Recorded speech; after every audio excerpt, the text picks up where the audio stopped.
A plug-in hybrid electric vehicle, or PHEV, is a gasoline and electric-powered vehicle that uses a rechargeable battery to power the electric motor.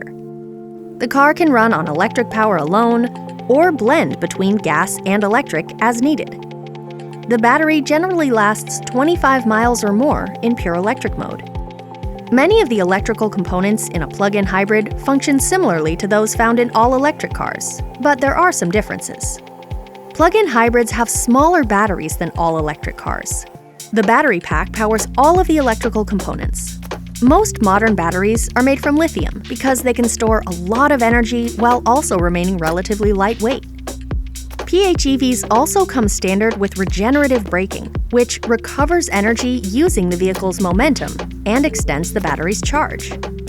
The transmission in a plug-in hybrid allows the car to run on two different energy sources: gas and electricity.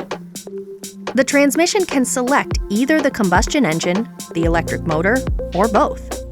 Because they're able to run on electric power alone, plug-in hybrids have the potential to significantly reduce exhaust emissions. There is both a battery charging port and a separate standard gasoline filler on a plug-in hybrid. While most PHEVs can handle AC power from standard home wall outlets and level 2 charging, DC fast chargers are generally too powerful for most plug-in hybrids. The flexibility of a plug-in hybrid allows drivers to forego the option of charging altogether and travel solely on gasoline, if necessary. Thanks for watching. Be sure to subscribe to our YouTube channel to get recommendations for other useful content on GreenCars and how they can work best for you.